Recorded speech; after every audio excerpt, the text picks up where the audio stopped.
Hi there, this is David and welcome to New RPG News. We have a lot of stuff to talk about today, from some new DLCs that are going around to some great new game announcements to a giveaway to a Sega Shining Force kind of weirdo news that we're going to be talking about, even some HD2D stuff, how it's kind of evolving. Square Enix is talking about that as well, and I do think that all that is worth a sub, as I do try my hardest to 100,000 subscribers. With your help, your like, and your sub, I just know that I can get there. But we're starting out today with a giveaway.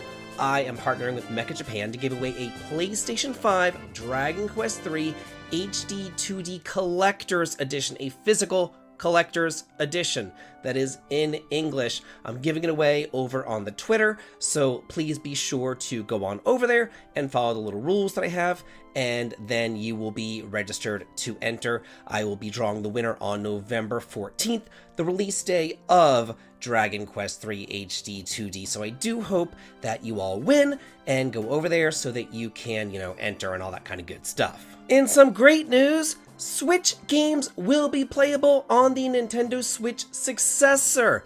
Further information will be announced at a later date. We had a tweet. It says, "At today's corporate management policy briefing, we announced that the Nintendo Switch software will also be playable on the successor to the Nintendo Switch. Nintendo Switch Online will be available on the successor to the Nintendo Switch as well. Further information about the successor to the Nintendo Switch, including its compatibility with Nintendo Switch, will be announced at a later date. As previously stated, the successor to the Switch will be announced within the fiscal year, which ends on March 31st, 2025. They're probably going to announce it after Christmas. It just makes sense. They don't want to do anything to kind of interrupt the holiday buying spree. So I'm probably thinking some like Nintendo Direct about February-ish. We'll probably learn more about the successor to the Switch 2, which will probably be out holiday season of next year so that people can buy it for Christmas. We talked about the Switch, let's talk about the PS5 Pro. Over 50 enhanced games will be available at launch, including Baldur's Gate 3, Call of Duty Black Ops 6, Palworld, and more. Let's see, the console launched on November 7th, just the other day. This is a sample list, not exhaustive. I went through and I highlighted some stuff that I think that y'all might be interested in, such as Assassin's Creed Mirage, Baldur's Gate 3, Demon's Souls, Diablo 4, Dragon Age the Veilguard, Dragon's Dogma 2, Final Fantasy VII Rebirth, Hogwarts Legacy, Horizon Forbidden West, Horizon Zero Dawn Remastered, Lies of P, Palworld, and Stellar Blade. If you're getting a PlayStation 5 Pro, let me know in the comments, because I'd really be interested to know who is buying this system, especially if you already have a PS5. If you already have a PS5 and you're upgrading, I really want to know that. Shin Megami Tensei 5 Vengeance version 1.03 update is now available. It adds a new demon, new subquests, and demon navigators. So let's go ahead and look through all this kind of stuff that it has. Let's see down here. There's 6 new demon navigators that have been added to your community vote. Mara, Eden, Mothman, Fionn Mac, Cumhail? Hellbiker and Cleopatra have been added. These demons will appear at specific points in DAT and can accompany you as demon navigators when spoken to. Then there's also the elite virtual trainers which have been added. Cumhail. After completing certain subquests, you can take on a series of brutal battles against powerful demons that appeared in those subquests by speaking to the female researcher in the terminal room at the Tokyo Diet building. You just have, hail raining down upon you, but it's Cumhail. Like, wow. We have more details on the Pocket Pair lawsuit. That's Nintendo versus Palworld right here. Palworld allegedly infringes upon 3 different patents held by Nintendo and the Pokemon Company. Let's see, and they're seeking a payment of 5 million yen plus late damages per company. So the summary of the claim is an injunction against Palworld, and then the payment of 5 million yen plus late payments to the Pokemon Company, and an additional 5 million yen to the Nintendo Company. So that's 10 million yen. So I went to Google, and that comes out to roughly $65,500 together, which, to me, that's not a whole lot of money, especially to Nintendo. To Nintendo, that's like pocket change. That's nothing at all to Nintendo to do that. It's probably a bit more to Pocket Pair since they are a new fledgling company, but they can easily pay that because, you know, their games sold gangbusters as well, so it's just kind of odd that they're suing and making all this racket over such a very small amount of money. Genshin Impact version 5.2 update Tapestry of the Spirit and Flame launches on November the 20th. This latest update is out alongside the Xbox release of the game. So here's an overview. It says, this update introduces 2 new tribes for the Natlan, the Flower Feather Clan and the Masters of the Nightwind, along with their elite warriors and the new Saurian companions. Players will be able to navigate and engage in combat mid-air alongside Chaska and Oron, or transform into those Saurian companions for enhanced mobility. With more areas of Natlan now open for exploration, players can immerse themselves in the newly added tribes, join the main seasonal event to investigate a mysterious accident with Kitlali and Oron, or match northwest to uncover the secrets of a ruined multi-layer cities that have towers under the clouds. As y'all can tell, I don't play this game. Like a Dragon, Pirate Yakuza in Hawaii has DLC, the costume, the Dragon of Dojima, available as a free bonus to Sega email subscribers. If you subscribe before February the 25th, you will get a free download code. So that's all you have to do is subscribe for the email updates from Sega before that date in order to get that costume. So if you're going to buy the game, which comes out on February the 21st, for the PS5, PS4, Xbox, and PC, and you want this DLC, I mean, you might as well just subscribe to their email updates, go ahead and grab the DLC, and then cancel it. Farmagia free Buddy Skin DLC to be released weekly from November the 7th through the 28th, starting with Baby Tomato. Yeah, this is like, I don't know, it's really cute. It looks like a strawberry to me, like a little mouse strawberry or whatever. This is just free DLC, so, you know, I might as well just bring it up. There's also a giraffe skin, the Great Sphinx right there, so that's cute. Looks like a griffin or something with the little Cleopatra headdress or whatever. Then there's the Kissy skin Honey Flan with his big old lips right there. Looks like something straight out of Dragon Quest. And then Bunkle skin Melty. It's to me it looks like a bunch of M&Ms kind of melted all together into one little thing right there. So that's super cute for Farmagica. It's available right now for the PS5, Switch, and PC. Keeping with the theme that we have going on, En Ciel has monthly free content updates planned until March 2025. The first free update is going to add several new post-game extra dungeons. It says that there's also another alternate version of cards, challenge battles as well. The first free update in November will add several new post-game extra dungeons, each with their own special rules. One of these dungeons will have players draw an extra 3 cards a turn, making it easier to build powerful combos. Another challenge is a dungeon with 9 increasingly challenging floors, which is 6 more than any other dungeon. This also means 6 more muses will be available to players. The hardest boss to date will lie in wait at the end. So yeah, this game is already out, already available for the PS4, PS5, Xbox, and PC. Phantom Brave, The Lost Hero has an after story. This is the sequel to Phantom Brave, the Bermuda Triangle, which came out for the PS2 and the Wii and the PSP. This is the sequel that's coming out, I think in January, I want to say this is coming out. Anyway, there's an after story featuring 6 characters from other Nippon Ichi Software games, such as Disgaea, La Pucelle Tactics, and Rhapsody, a musical adventure.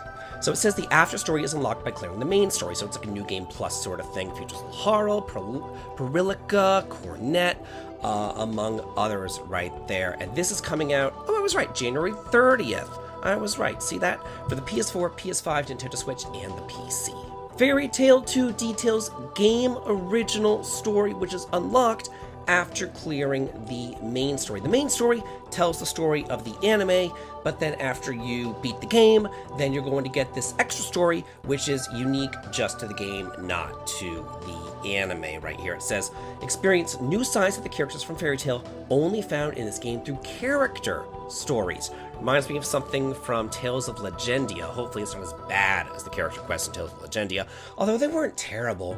It was just that the voice acting went away, and it just... yeah, it was kind of terrible. After clearing the main story, a new journey that spans across the sprawling world map, The Key to the Unknown, begins. All 4 of its chapters can only be experienced through this game original story.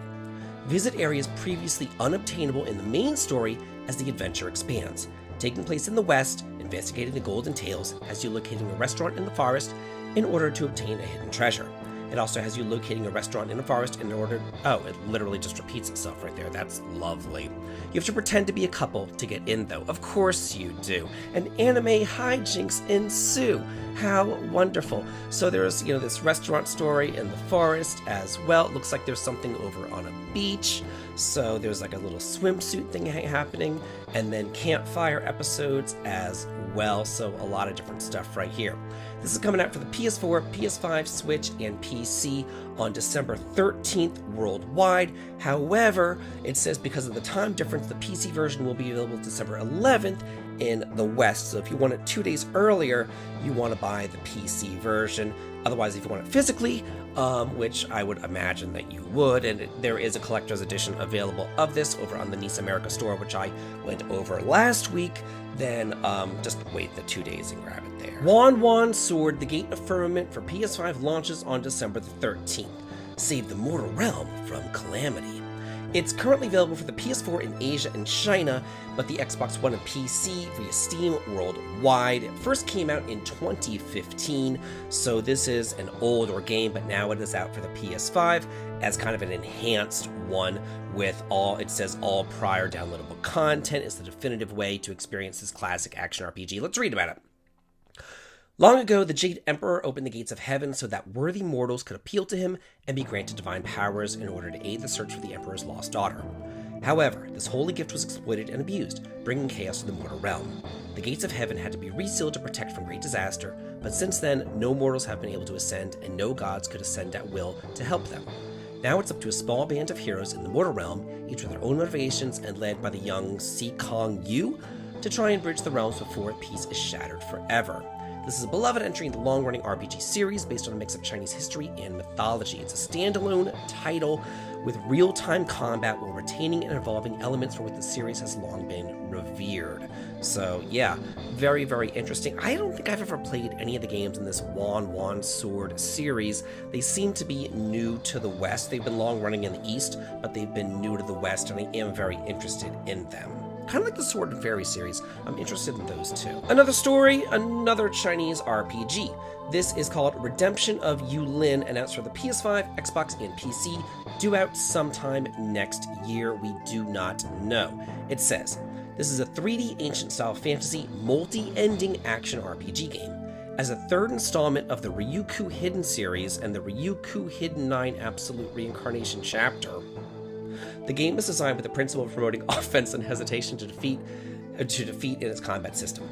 Let's see. This game is designed with a combat system that advocates for attack and the belief that hesitation will lead to defeat. The goal is to create a sweat-drenched combat experience for players in every game. That sounds creepy to me as far as I am concerned. I like to relax and take my time in games. Gaming is a relaxing hobby for me. I go out into the world and, I have to deal with real life problems every single frickin' day. So whenever I get home, you know what I like to do? Relax! I don't like to have a sweat-drenched combat experience. Yikes! I think I'll be passing on this one. Anyway. The story begins many years ago when a crystalline fragment of Spirit Stone suddenly appeared on the Earth. It's rumored that this thing can cure 100 diseases and regenerate nature. The rulers slaughtered extensively in order to collect more fragments, leading to separatist disputes and rampant monsters. The world seems to have become another hell. The protagonist is a member of a mysterious organization who sets foot on an ancient fortress in search of the divine artifact. They meet up a group with cunning enemies and fight against the powerful enemies within the fortresses, uncovering the truth behind the world's curse of decay. So if you want this sweat-drenched, ass-clenching, palm-sweaty experience, have fun with that. New Arc line for the PC launches in early access on November the 26th. Full release is planned for the PS5, Xbox, and PC right here, coming out for $20 right now. It says, the new world looms on the horizon. On its shore is a shining city of progress, and the last beacon of hope in your search for a cure to your family's fatal disease, the New Arc. You arrive in this foreign land by steerage of a steamship, cramped with thousands of other immigrants, a stranger in a strange land full of wonder. But you'll soon discover that the city's beauty runs only skin deep, and all you find is rot beneath the golden facade.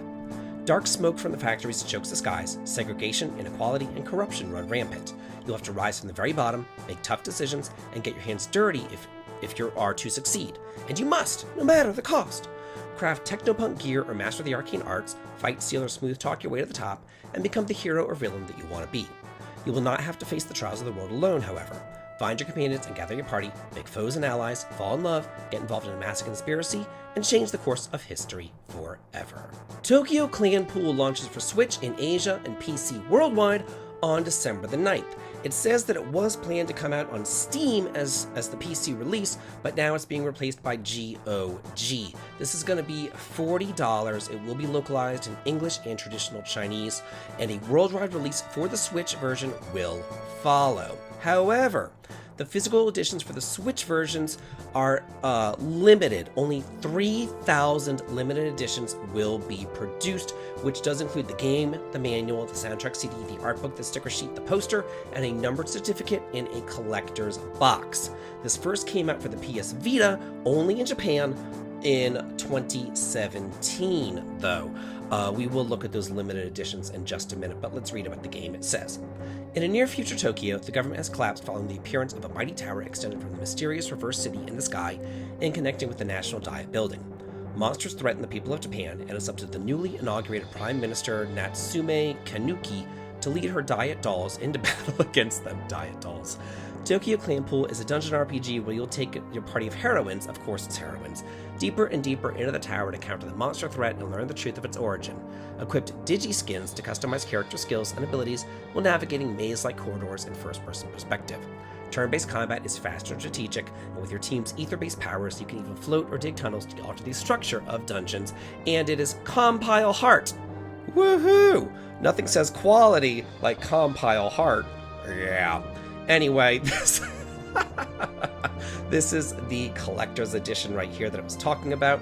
The poster, the art book, the soundtrack, the little sticker sheet, all that kind of stuff. I'll include a link to this in the video description if you want to get yourself a limited time collector's edition. Showa American Story launches in 2025. A PS4 version is no longer planned. It says that this is only going to come out for the PS5 and PC next year, and it's a post-apocalyptic romance RPG, as well as an alternate history ensemble period drama. It says that this is a road movie-style action RPG in which you travel across America as a protagonist. Good God. Chouko Chiusa in a camper van and motorcycle, visiting locations such as New Yokohama, which is Hollywood, San Francisco, Las Vegas, and Neo-Tokyo, which is Austin, Texas? Okay. And Mount Rushmore. I don't know how Neo-Tokyo becomes Austin, Texas, but okay. You would think it would be like New York or something. I don't know. Along the way, she fights zombies and strange creatures in an action-based combat utilizing swords, guns, and various other weapons. Open world RPG Elin for PC is now available in early access. It would expected to remain in early access for 1 to 2 years. This is the successor or sequel to the free-to-play game Alona. It is $20 to purchase. It says that the early access version features only the initial content for the main quest and side quests, and Elin will be enhanced and expanded with additional main quests and side quests, improved game balance, and other new features. While retaining the traditional roguelike gameplay, Elin introduces crafting, survival elements, and base building management, creating an even more open and chaotic experience. Live freely as an adventurer with your companions and pets. The marks that you leave and the scars that you inflict upon this world are entirely up to you. If you've played the first game, Alona, let me know about that game if you're excited for this one, because I have no idea. The forgotten classic strategy RPG Shining Force is about to be delisted from Steam. Yeah, I didn't have a Sega growing up. I was a Nintendo kid. I always wanted to play the Shining Force games 1 and 2, as well as the Phantasy Star games over on Sega. I was finally able to through the power of emulation, though. So I've played these games before. But this first came out in 1992, and there was nothing else like it. Like, we didn't have strategy RPGs on the NES or the SNES. We really didn't have anything. There was only Shining Force over on the Sega. So it really, really intrigued me, and I wanted to play it so freaking bad. Y'all have no idea. But it says that this is no longer going to be playable over on the PC. It is currently available in the Sega Mega Drive and Genesis Classics collection. So if you want to play it, you still can. It's going to be delisted on December the 6th. You will no longer be able to play it. It says, in addition to the Shining Force and its sequel, this collection also includes some other true classics that would be impossible to buy on the PC, such as Sonic the Hedgehog, Toe Jam and Earl, Echo the Dolphin, Phantasy Star 2, 3, and 4, Golden Axe, Dynamite Headdy, Light Crusader, and many more delisted from Steam. Though if you already own them, you'll still be able to play them as normal. So I implore you, if you have any interest at all in any of those games that I just mentioned, go over to Steam right now before February the 6th and go ahead and buy it. It is definitely worth it to get the Shining Force games and the Phantasy Star games. I even like the Golden Axe games. Light Crusaders, really cool. I remember playing Echo the Dolphin over at my friend Brianna's house whenever I was a kid. Like Sonic the Hedgehog, like come on. These are some classic games. And in our final story of the day, future HD2D titles will continue to innovate, says Square Enix producer. This was in an interview over at Digital Trends. And let's see, they talk about the future of HD 2D games. He emphasized that the style is not just evolving, but also expanding, allowing for more innovation and unique expressions in upcoming titles. I am sure that future HD 2D titles will add their own unique spin to the concept, highlighting the limitless possibilities for the art style. In the interview, they also touched upon the development challenges unique to HD 2D remakes compared to the original titles. He says, when creating a game from scratch, the team can design every single element that they want to, with HD 2D visuals in mind. However, with remakes, there are creative restrictions since the original game's framework and features must remain intact. The scope of restrictions inevitably become larger as you develop the game. They went ahead and they emphasized the importance of respecting the source material while bringing to life the new artistic flair. This balancing act ensures that the remake resonates with both nostalgic fans and the new generation of players. Then they talked about how Dragon Quest III evolved from some previous HD 2D titles, such as the Star Ocean remake, Triangle Strategy, the Octopath series. He says, the development team experimented with a more vibrant color palette and shifted away from using pixel art within the backgrounds, giving the game a distinct look within the HD 2D lineup. We utilized color palettes that felt authentic to Dragon Quest, emphasizing the importance of staying true to the original's essence while also innovating. He then went on to say, with more projects rumored and confirmed, like the remakes of the original Dragon Quest 1 and 2, the company is fully embracing HD 2D as a way to honor its past while looking towards the future. Good! Honor your past! And also remake Bahamut Lagoon, Chrono frickin' Trigger, Final Fantasy III. I would love, actually, all the Final Fantasy games in HD 2D. I know we just got the Pixel Remaster, but I don't care. All the Final Fantasy games in HD 2D. What about Treasure of the Rudras? Like, there are so freaking many. I would even like to see some of the PlayStation 1 games kind of demaked into HD 2D. Like, how cool would that be? Like, there's so much that they can do with HD 2D. I think it would be fantastic. Imagine Final Fantasy 7, 8, 9 in HD 2D. Like, just imagine. Like, my gosh, y'all. It would just be so freaking cool. Anyway, that's it for the news. I had a great time bringing this all to you, and I want to know, what are your favorite stories? Are there any stories out there that I didn't cover that you'd like for me to cover? Anything that you're interested in? Let me know in the comments, and as always, have a good